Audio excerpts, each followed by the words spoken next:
Pound for pound, this is the strongest build I've ever played. As in, it's probably the most cost-efficient build I've ever played in terms of getting to this level of power with this level of investment. I've got about 50 million DPS and about 120k EHP on bosses, with only about 35x to maybe 40x maximum invested into this build. It maps fairly quickly with a combination of permanent onslaught and guerrilla tactics, but mostly it's a build that's set up to farm uber bosses, and I mean farm them properly, not using some sort of cast on death discharge cheese, which only lets you farm a couple of bosses anyway, and is pretty much glass for the rest of the game. This is a really well-rounded build, and the only downside of it really in my opinion is that you have to use the Fatal Flourish, Forbidden Flesh, and Forbidden Flame dual pairing. Now, Blade Trap Impale Champion has been played for several leagues now. In fact, ever since Blade Trap was released, this was one of the actual only archetypes that was probably viable or even considered strong for Blade Trap. However, the arrival of the new Forbidden Jewels for Fatal Flourish has given this build 130% more damage. So your trap attack skills can actually repeat when you're using this jewel set without the downside of an additional animation.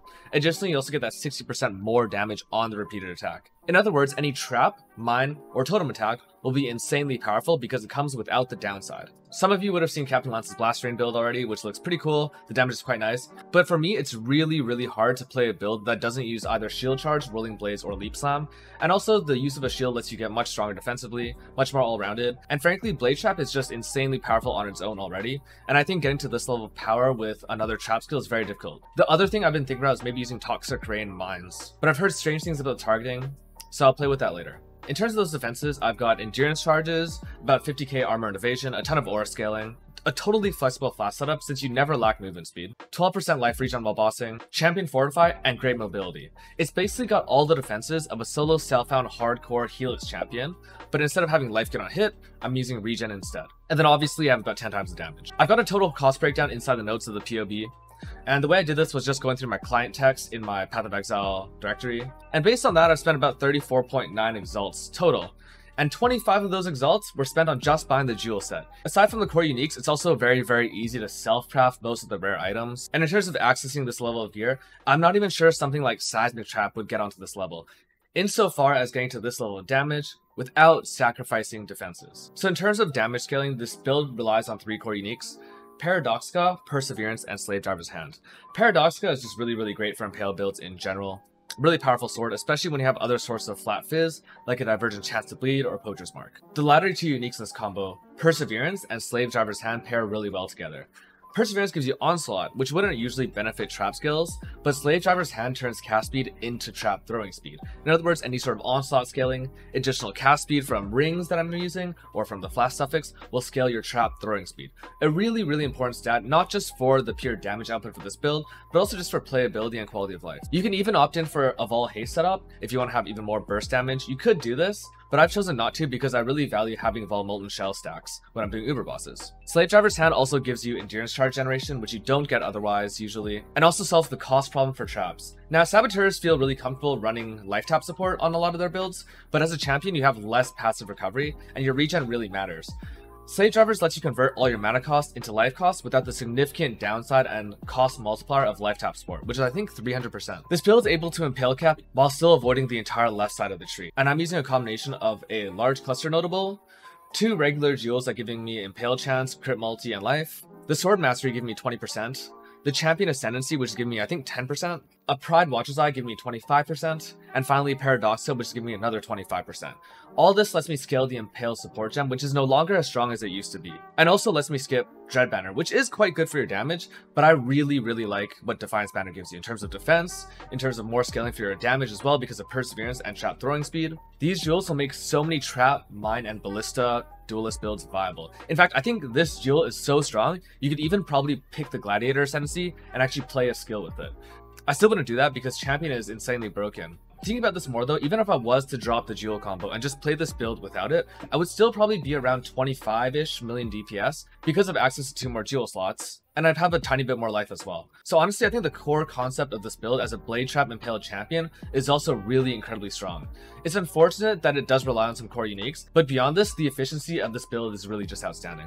This late in the league, I usually wouldn't go through the POB, but I think this build is strong enough and balanced enough that it really does warrant a closer look. The tree looks a lot like most champion builds these days that are, in my opinion, actually good, so not two-handers. It's gonna go right side, and going right side gives you a lot of options. First of all, you have Ghost Dance, which is really great recovery. Secondly, you have access to One with Evil, and this is really important when you want to do things like Sirus or just mapping in general. I would tend to run this. And it also gives you Corrupted Blood immunity for 1 point.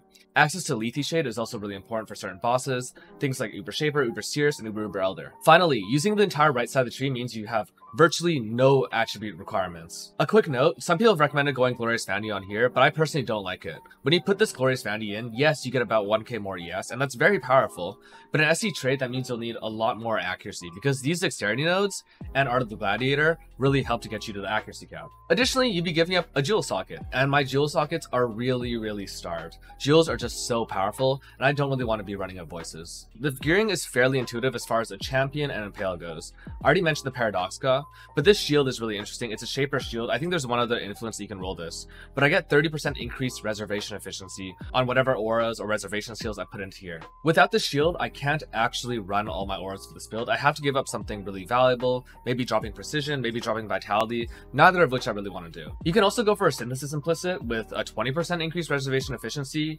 run it in Light and 4, or again a weaker precision or a weaker vitality. But because this shield was relatively cheap, and I never really got around to harvesting on this build, this is what I ended up with. The helmet is another source of reservation efficiency. I used Lesser Acres to roll this, and an Essence of Loathing.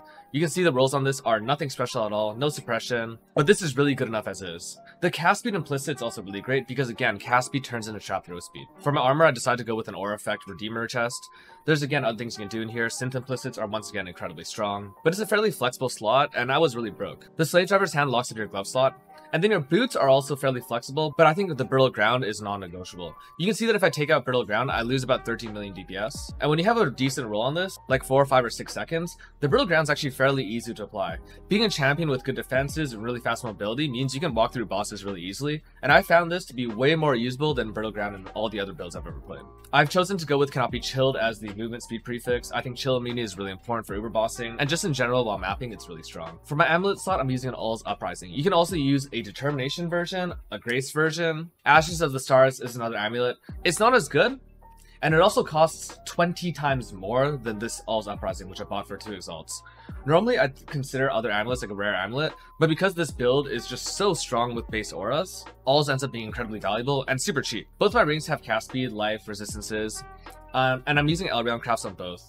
This just reduces the cost of my skills, and this is not only good for making sure you can use your skills, but also keeping the life cost of your blade trap fairly low so you don't just randomly kill yourself by spamming too many traps. And Perseverance is the must-include belt for almost all champion attack builds. The jewel setup is fairly specific. I like to run this particular large cluster with Wound Aggravation, because when you pair these two notables with Wound Aggravation will always be at the very back of this large cluster and is really skippable. Both Martial Prowess and Run Through are really valuable. Run Through is giving us Impale cap, Martial Prowess getting us to Accuracy cap. The medium clusters are super easy to craft. It's just set and forget guerrilla tactics. With Harvest, you just reforge speed and you'll tend to hit this fairly quickly. My Watcher's Eye looks fairly intense, but I think I ended up buying this for 1 exalt, maybe 2 exalts. Most people are looking for more impales, but you can't use that node because you're not inflicting impales. Your traps are. The only mandatory mod though is the Pride Impale chance. I would consider going for things like a Determination defensive one, a Grace defensive one that gives you suppression. You can also look for Vitality. There's a bunch of really great Watcher's Eyes you can look for, but the Impale chance is really valuable for this build. A Coated Shrapnel place here is quite strong. Because I want to take Death Perception, these life nodes, and often I take One with Evil, you get a ton of flat fizz. And because of Paradoxica, base flat physical scaling is really strong. I opted for reservation efficiency here. Other things to look for are Corrupted Blood immunity.